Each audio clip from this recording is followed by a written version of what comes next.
YouTube deleted my attempt at doing this video, which was like 40 minutes while I was recording the video. So I need to do this as fast as possible. So I'm gonna try to go lightning fast and mention everything. Sorry if I forget to mention the things I mentioned in the last video. Ha ha ha. Okay, so Aquaman is at the beginning of the movie, and it's like very tribal ish, like it has this sort of like Swedish culture thing going on. So like they have very like the Dead Can Dance music going on, right? And it's there's a lot of talking and subtitles, and suddenly the 4:3 aspect ratio makes a lot of sense. Like it feels like a 60s Russian movie, and you could even envision it in black and white, which is the other version that they released, which I did not watch, and you could see that and why that would work, which before I thought was pretentious and dumb, just like having Batman's F bombs, or one F bomb, I guess, and other things with it being a modern superhero movie that no longer seem dumb. Anyways, Wonder Woman also has the same thing, only she has like Greek tribal music or whatever mixed in with the previous music from the previous movies, and this very much just builds off of things with the previous movies like Batman versus Superman and the Snyder Cut of that. That was what this movie does really well. It feels like it's a culmination of everything. Everything's finally coming together in the right way, and it's good because of that. While Endgame feels like everything's starting to fall apart because they ran out of ideas and time travel was our last resort instead of purposefully integrated over a slow course of a couple of different movies. They just jammed it into their last movie without any precursor for it existing within the MCU. So, anyways, the J.K. Simmons and Willem Dafoe did not get as much screen time as I would have liked. They only had one new scene of dialogue in the film. Jesse Eisenberg weirdly did not have any new footage in the film, which is totally fine. But it's weird that they put him in the cast list as high up as the mains in the movie, like Ezra Miller, Ben Affleck, Gal Gadot. Gal Gadot, by the way, is not very good in the DCEU. I'm just gonna say she's very. I am not yours. This is our country. She's very much a B-movie actress. Anyways, uh, the action in the movie is good. It uses its R rating very well. It's sometimes gory, and it uses its F bombs very pointedly and very bluntly. Uh, the beginning bank heist sequence is very Christopher Nolan Dark Knight esque. It's clear that he took inspiration from that, and it works very well.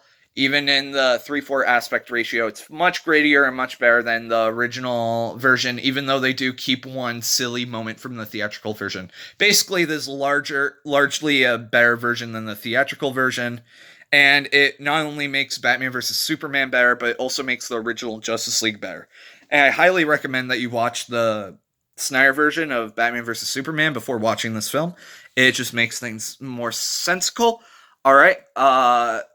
Jeremy Irons surprisingly has a very meaty role in this movie. He has a very fun scene.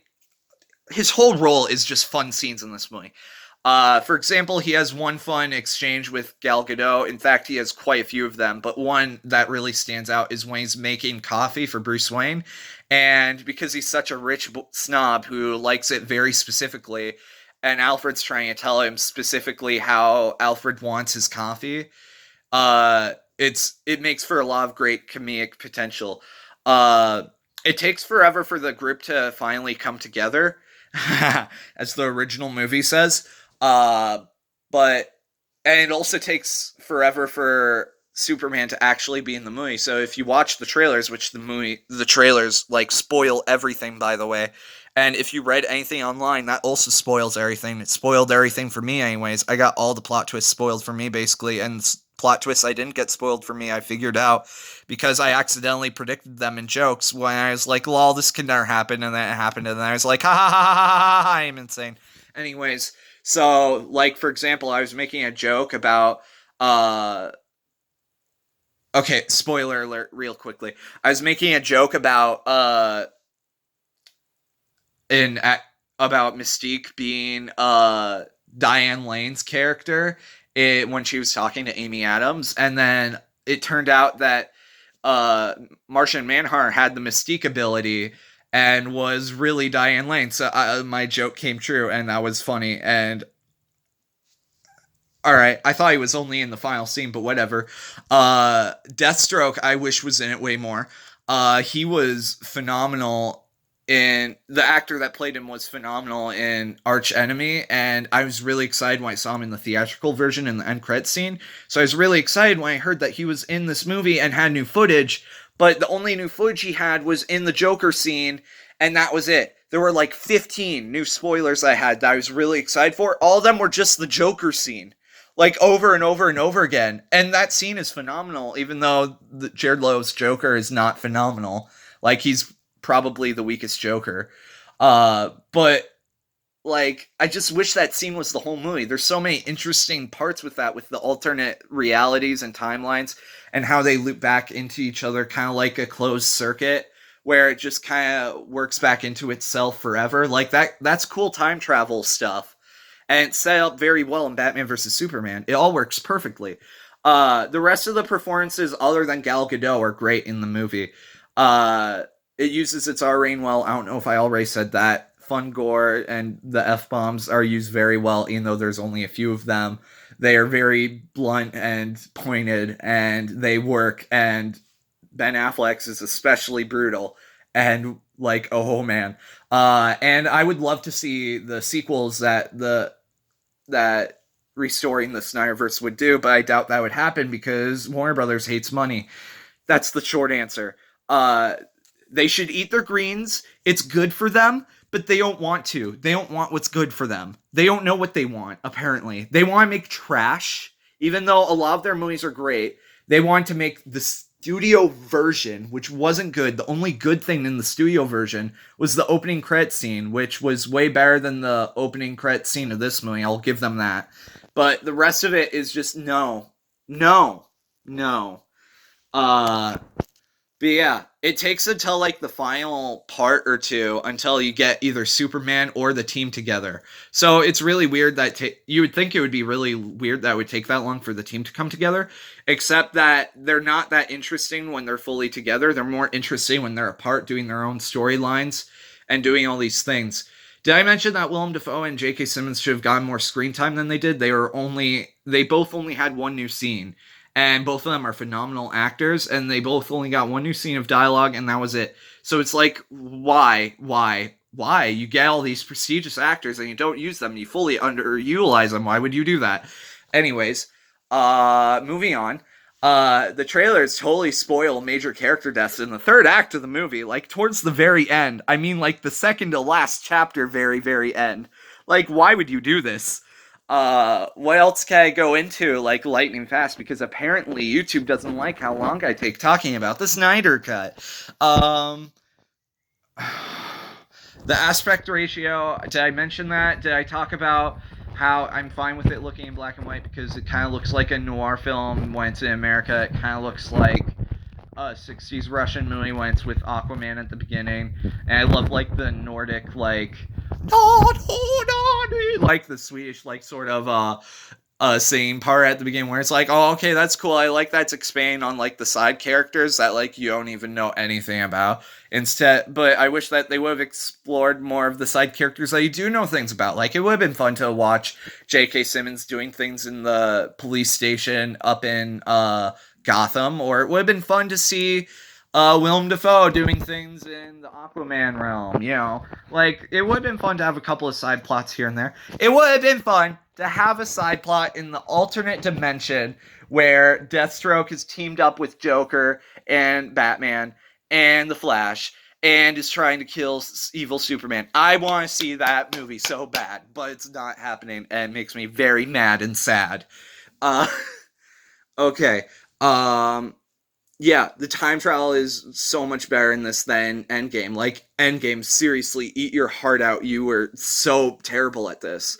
Like, this is what happens when you actually care about what you're making. All right, so what's next? I feel like a crack addict. All right, so, What have I not mentioned? I'm having trouble remembering what I mentioned in this video and what I mentioned in the last one. The last one was like 40 minutes and counting, and that cut me off without letting me know that didn't even save the video or that cut me off. So that really sucked. Let's think here. The Flash is way more tolerable in this version. His jokes are not as in the original version. Which, I mean, the first time you watch the original version, you're like, ha ha ha, humor in the DCEU. But then when you rewatched it, you're like, but they kept all the jokes that were like, okay, that's manageable.